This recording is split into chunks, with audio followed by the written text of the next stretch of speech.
Alright mga idol, kamusta po kayo lahat? Alright. Yan. Time check. 10:20 AM. Yan. So far so good. Pamangin ko yan. Ayun, okay naman lahat. So far so good. Ayun. Konting linis after ng duty sa bahay. Hindi lang ako lumabas.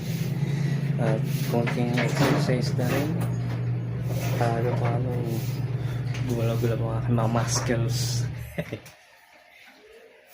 Siyempre maglabag ako nakaupo.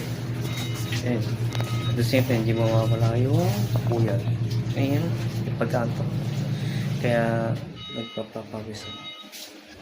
So ito guys yung aking equipment. Ayan guys, yung stationary pedal tsaka dumbbells. At ito ay si Natasha. How's that?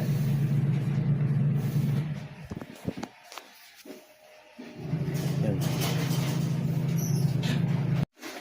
So ayun, konti. So guys, tinawag na ako ni Mami. So ayun, ito yan. Coffee station ko. Diyan ko ang katrabaho. Work from home. Ayan ang aming ref. Ito ang aming dining table. Ayan. Ayan, TV. At si Natasha.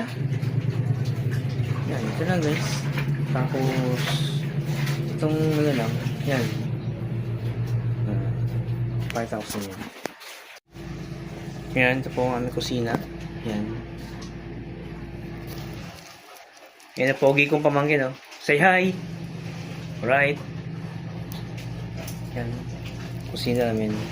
Kusina, kwarto. Ayun ang pogi. Tapos yan. Working station. Ang aming altar. Alright. So yun po. Maraming po salamat. Mga idol, hindi ko na po kayo ma-mention sa mga hindi ko na po ma-message sa mga mentions nyo. I do appreciate it and tuloy-tuloy lang po tayo. So have a great day guys. Oh, nahulog kita siya. So salamat po. Have a great day. Mga pangutulog yung idols.